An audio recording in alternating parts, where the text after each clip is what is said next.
Welcome to HMS, let the power flow. Feel the rhythm in your veins. Every rapid nitro flame. Okay, so third part to this 3-part series, which is only meant to be one video, is hydration. Okay, we've already spoke a little bit about guidelines for hydration for pre, during, and post performance, but now we're going to look a little bit more in depth as to the reasoning why hydration actually works. And when someone says to you, you need to drink a water, how important that is and what it leads to. So first of all, from the fatigue aspect, so feeling tired, it reduces your fatigue by maintaining adequate blood volume. So you know that blood is mostly made of water, okay? If you start to become dehydrated and your blood volume drops because you are obviously sweating out water and the water comes from your blood, that blood becomes sort of, if you want to think about it in a layman terms, it becomes thicker and it gets harder to move around your body. The harder blood is to move around your body, the less oxygen you're going to deliver to your brain, to your muscles, the less nutrients you're going to deliver, and the less byproducts you're going to remove. So not only does it enhance your ability to feel energized, but it also aids recovery, okay? Good hydration does all these amazing things, all right? And there was, I'm probably going to get this wrong, but just stick with it anyway. I think it's a 2% drop in hydration leads to a 10% drop in performance. Adequate hydration also keeps your core body temperature down by supporting thermoregulation, and the body's most efficient way of doing that, which is through evaporation, aka you get hot, you sweat, and then when you sweat, the beads of fluid that accumulate on your skin get evaporated into the air, either by the cool air flowing across it, or just the heat in general, taking the heat from your body away, all right? It's the only way that the body can actually thermoregulate itself, all right? All the other methods rely on some external input, and I'm assuming at some point we're gonna go through them all, because we did in the old PE course. But you need to be adequately hydrated to be able to do this, okay? Obviously, if you are not adequately hydrated and you start to heat up and you can't effectively thermoregulate, then you're going to suffer heat fatigue, and obviously that could lead to heat stroke and bad things happening.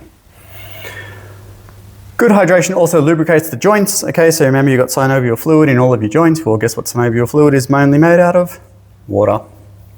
And it supports good muscular contraction signaling, okay? So, and I like to think of it like if you had an electrical cable and you put it in a pool of water, you obviously know that that's going to be bad because the electricity is going to immediately travel all throughout that water. Well, imagine the same thing in your body. If your muscles are adequately hydrated and they've got enough water in them, then sending nervous signaling to those muscles, they're going to be able to contract faster, okay, and harder, as opposed to putting that same electrical signaling on a piece of wood. All right, it's just not going to conduct as well. And then finally, it is going to increase our muscle elasticity and aid in recovery because of the blood volume thing. But the muscle elasticity thing, once again, things that are adequately hydrated are more easily likely to be pliable, to be moved and stretched. So they're the benefits of hydration. Okay, so our guidelines, this is largely has already been covered, but let's go through it again. Standard men and women. Men, the advice from the Australian government is 2.5 litres of water per day. Now water does include things that are largely made of water. So like a glass of milk contributes 80% of water. A cup of tea contributes towards the water. Things that are diuretic though, not necessarily. So you can't just count coffee as water because coffee is a diuretic and that actually makes you lose water. So there are a little bit of nuance here, but just for the record, 2.5 litres per day for a male, 2 litres a day for a female. It's largely body weight dependent though, okay, and activity dependent, all right? So obviously if you are a larger woman who does more exercise than a smaller man who may have an office job, then that female will need more water than the male, okay? So, common sense. That's the standard advice for normal plebs.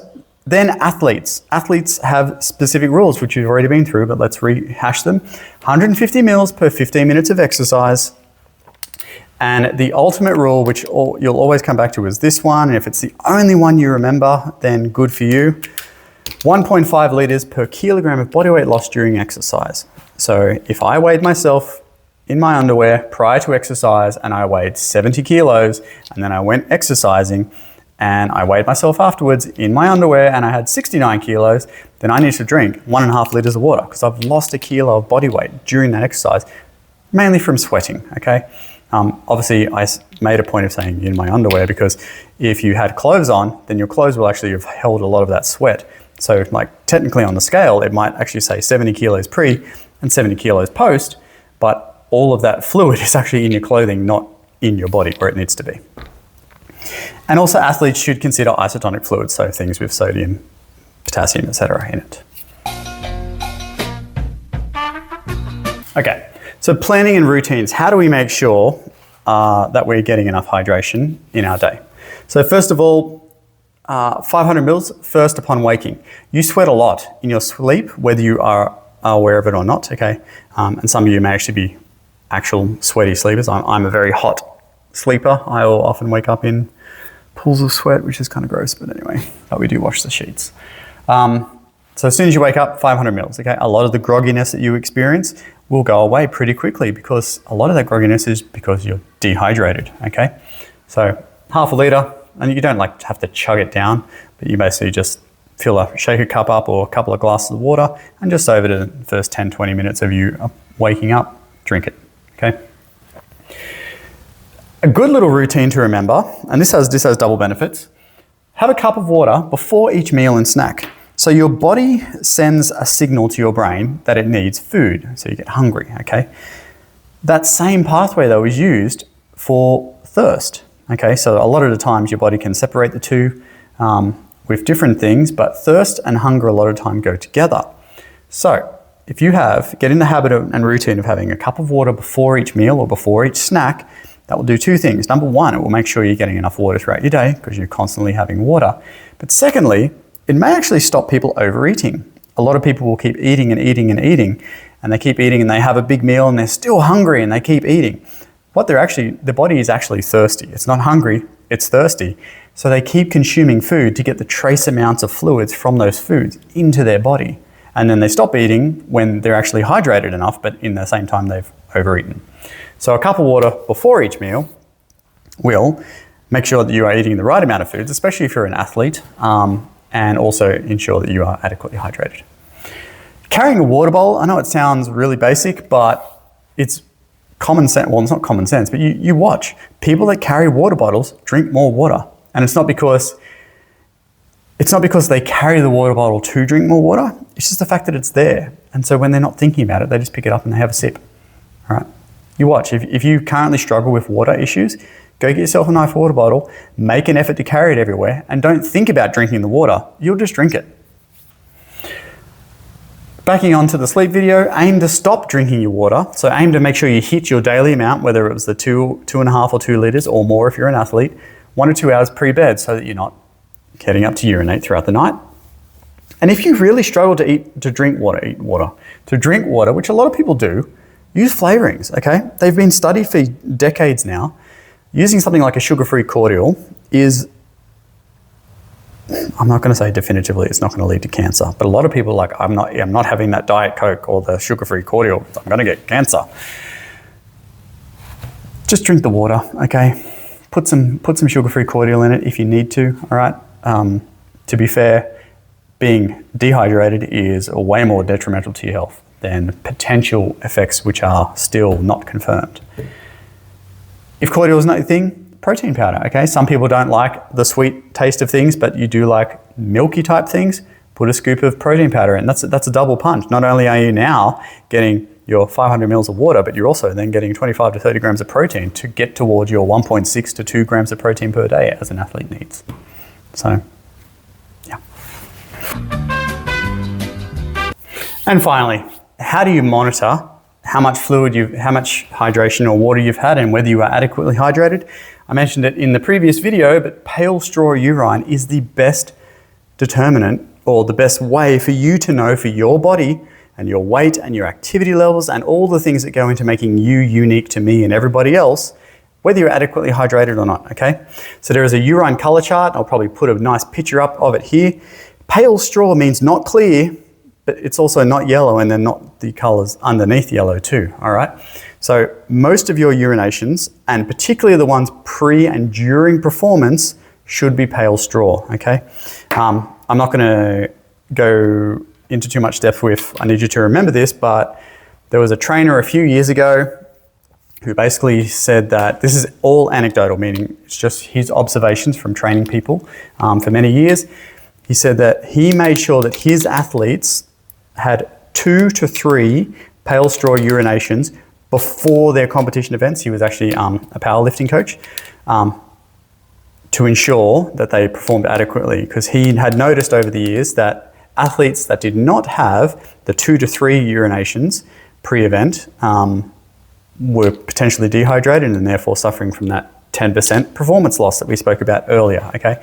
So that, and he said 2 to 3 because that means that you are consistently hydrated over a period of time. It's not just, you just don't drink a litre of water. Like if I quickly scull a litre of water right now, I can bet you very much that shortly I'll probably need to go to the toilet, and that urination would probably be quite clear, but then maybe 20, 30 minutes later, if I need to go again, it might be back to yellow again, because it will, you can only hold so much.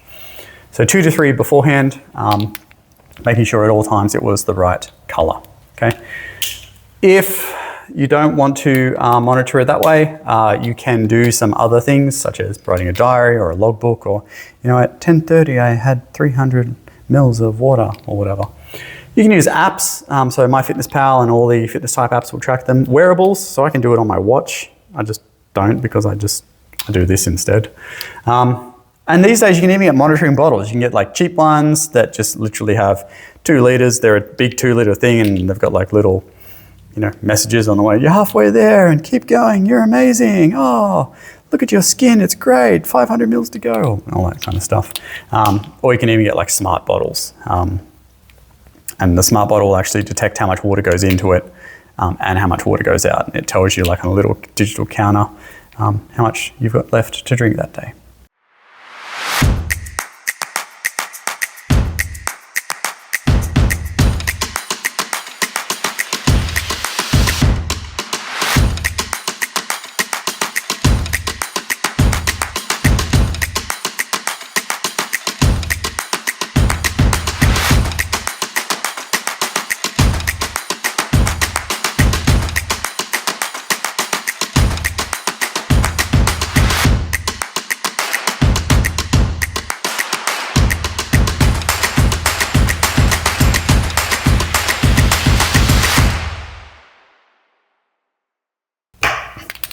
So that finishes this video. Hopefully it's nice and short compared to the others. And that ends our series on how nutrition, sleep, and hydration factors lead to fatigue, performance, and injury. Thanks.